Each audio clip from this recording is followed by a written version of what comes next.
Doctor గారు, నాకు 40 సంవత్సరాలు. నేను గత 20 ఏళ్లుగా ఆస్తమాకు ఇన్హేలర్ మరియు రోటాకాప్స్ వాడుతున్నాను. ఈ మధ్య నాకు గొంతులో నొప్పిగా ఉంటుంది. ఇన్హేలర్స్ ఎక్కువగా వాడటం వల్ల నాకు ఈ సమస్య వచ్చి ఉండొచ్చా? దీనికి ఎలాంటి జాగ్రత్తలు తీసుకోవాలి?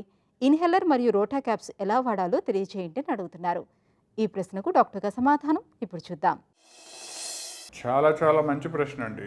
ఈ ప్రాబ్లము డే టు డే ప్రాక్టీస్లో మేము చూస్తూ ఉంటాము. అంటే చాలామంది ఏంటంటే అందరూ గుర్తుపెట్టుకోవాల్సింది ఏంటంటే ఆస్తమాకి సరైన ట్రీట్మెంటు ఈ మనం పీల్చుకునే మెడిసిన్స్. ఈ రోటా క్యాప్సులు ఏదైతే ఉంటుందో అది మెడిసిన్ పొడి రూపంలో ఉంటుందండి, డ్రై పౌడర్ ఇన్హేలర్ అంటాం. అలా కాకుండా ఈ పంప్ రూపంలో ఏదైతే అవైలబుల్ ఉంటుందో దాన్ని ఎండిఐ అంటాం. ఈ రెండింటికి ఏంటంటే సపరేట్ డివైజెస్ ఉంటాయి. ఎండిఐకి ఏంటంటే స్పేసర్ అనే డివైజ్ ఉంటుంది. అలానే ఈ డ్రై పౌడర్ వాటికి ఏంటంటే డిఫరెంట్ డివైజెస్ ఉంటాయి అనమాట. అంటే ఒక్కొక్క దాని పేరు ఒక్కొక్క రకంగా ఉంటుంది. ఒక్కొక్క కంపెనీ ఒక్కొక్క పేరు పెట్టుకుంటుంది. రోటాహేలర్ అని, రెస్పిహేలర్ అని, లూపిహేలర్ అని డిఫరెంట్ నేమ్స్ ఉంటాయి.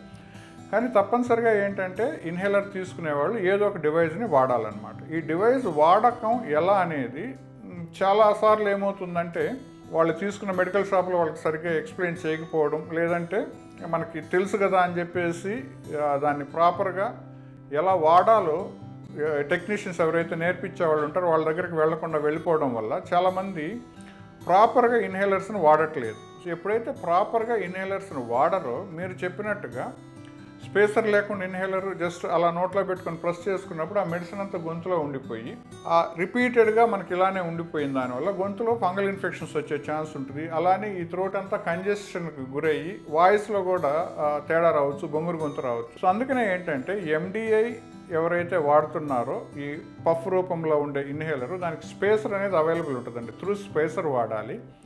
అయిపోయాక అది ఎండిఐ కానీ డ్రై పౌడర్ ఇన్హేలర్ కానీ వెంటనే నోట్లో నీళ్లు పోసుకొని బాగా పుక్కిలిచ్చి ఉమ్మేసేయాలి. చాలామంది మర్చిపోతూ ఉంటారు అది.